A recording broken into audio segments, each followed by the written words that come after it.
जय गुरुदेव कलम से लोग अपने नेत्रों से देखते हैं कि संत मत में किसी का कुटुंब, परिवार, घर-बार, व्यवसाय इत्यादि नहीं छुड़ाया जाता।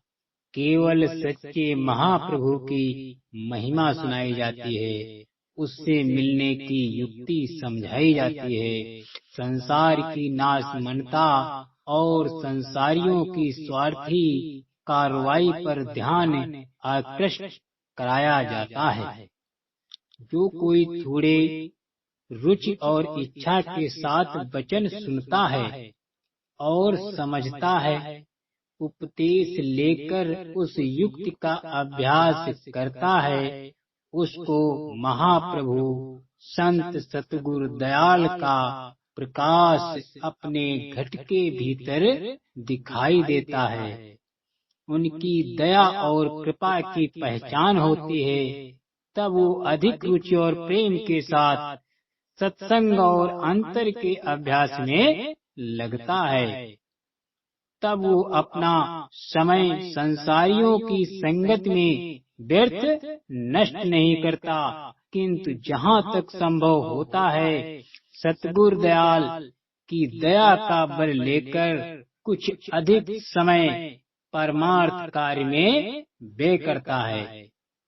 वो अपना धन भी जहाँ तक बिना कष्ट के संभव होता है परमार्थ में लगाता है। किंतु ऐसे व्यक्ति के कुटुंबी, संबंधियों और बिरादरी वालों को उसकी ये दशा और चाल असहनीय होती है, क्योंकि उन्होंने सच्चे परमार्थ में न कभी पैर रखा है और न कभी सच्चे परमार्थ में धन व्यय किया। न उनके मन में सच्चे प्रभु के प्रति प्रीति उत्पन्न हुई। इस कारण वे जिस किसी की सच्ची अवस्था परमार्थ में देखते हैं, तत्काल चौंकते हैं और भयभीत होते हैं कि कदाचित वो धीरे धीरे घर-बार, कुटुंब, परिवार और व्यवसाय आदि को छोड़ देगा।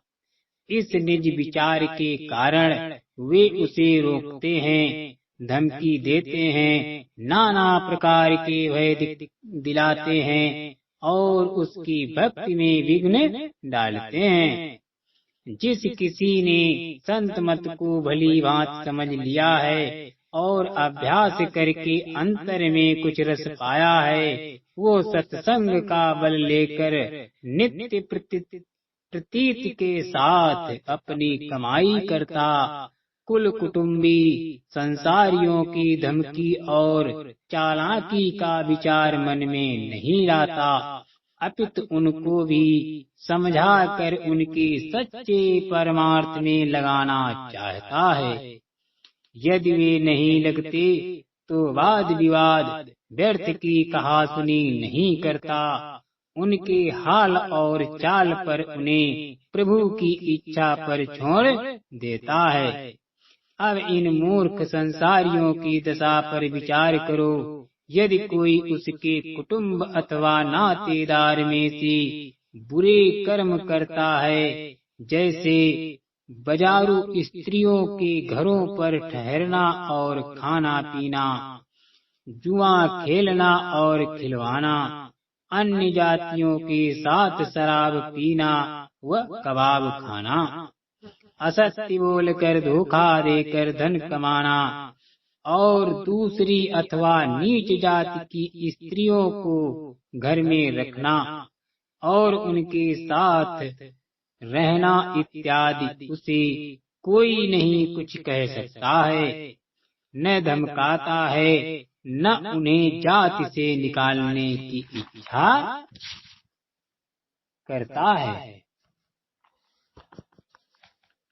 किंतु यदि कोई सच्चे परमार्थ में सम्मिलित होकर सच्चे प्रभु की सच्ची भक्ति करता है और दिन प्रतिदिन उसके पुराने चाल स्वभाव और रहन सहन को बदलते हुए नेत्रों से देखते हैं, फिर वे अब अपनी छोटी समझ और स्वभाव और पापों से भरी हुई बुद्धि के साथ अनेक प्रकार की बाधाएं उस व्यक्ति की भक्ति में लगाते हैं और नाना प्रकार के विघ्न अड़चने परम प्रभु से निडरता करके उत्पन्न करने को तैयार रहते हैं।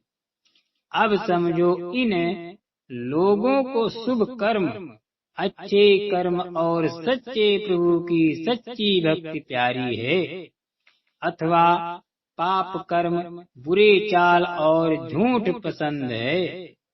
समझदार परमार्थी व्यक्ति को इन लोगों की बातें, धमकियों और निंदा आदि का कोई विचार नहीं करना चाहिए। मूर्खों और पापियों के समझाने और धमकी इत्यादि का अपने सच्चे प्रभु की दया की आशा रखकर कुछ भी विचार और भय नहीं करना चाहिए। परम महाप्रभु की भक्ति कदापि नहीं छोड़नी चाहिए, बल्कि उसे दिन प्रतिदिन दृढ़ करना और बढ़ाना चाहिए। महात्माओं का कथन है कि गुरु राजी तो करता राजी, काल कर्म की चले न बाजी। संसार के लोगों का धर्म और इंसान और ईमान।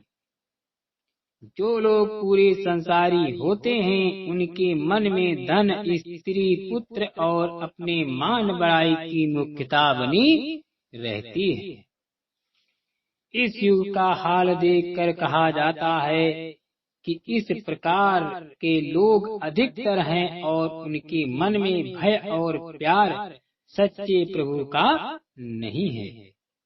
अधिकतर लोगों के मन में इस बात का पूरा विश्वास भी नहीं कि इस रचना का कोई सच्चा सतगुरु और महाप्रभु विद्यमान है।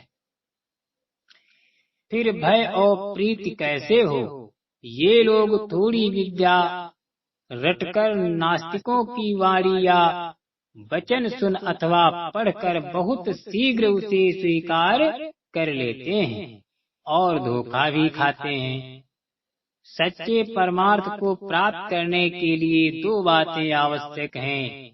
एक, बाहर से चलन और व्यवहार का नेक और ठीक होना, और दूसरे सच्चे सतगुरु और महाप्रभु को लेकर उससे मिलने की युक्ति जानकर नित्य अपने घर में अभ्यास करना, अर्थात निज धाम की ओर नित्य प्रतिदिन चलना और मार्ग तैयार करते जाना। जब तक कि बाहर का चाल चलन और व्यवहार ठीक न होगा, मन में थोड़ी बहुत निर्मलता न होगी, सच्चे प्रभु का थोड़ा बहुत प्यार और खोज पैदा न होगी, तब तक सुरत शब्द का अंतर्मुख अभ्यास, जिसके अतिरिक्त और कोई युक्ति प्रभु से मिलने की नहीं है, ठीक से नहीं बन पाएगा। किसी व्यक्ति की तो ये दशा है कि जैसा कि उनको स्थानों का भेद मिला है कि वे अभ्यास में बैठते हैं तो चाहते हैं कि प्रथम स्थान को तत्काल ही खुल जाए, और यदि उसकी झलक दिखाई दे जाए तो चाहते हैं कि वो बराबर उनके सामने खड़ी अवस्था स्थिर रहे। पहले स्थान की जो ध्वनि उनको सुनाई देती है, उनको जैसी ही चाहिए वे सम्मान नहीं करते। इस कारण अभ्यास रूखा और अरुचिकर प्रतीत होता है। तीसरे तिल अथवा सहस्रदल कमल का दृष्टिगोचर होना और स्थिर होना सरल बात नहीं है, क्योंकि ये स्थान वैराट स्वरूप और ब्रह्म के हैं। इतने शीघ्र इन स्थानों का देखना और स्थिर रहना कठिन है, किंतु कभी कभी उनके स्वरूप अथवा झलक दिखाई देना और घंटे का शब्द सुनाई देना, यह भी बड़े भाव की बात है। शनैः शनैः शब्द की स्पष्ट और समीप प्रतीत होता जाएगा और यदा स्थान का स्वरूप भी दिखाई देगा। जय गुरुदेव।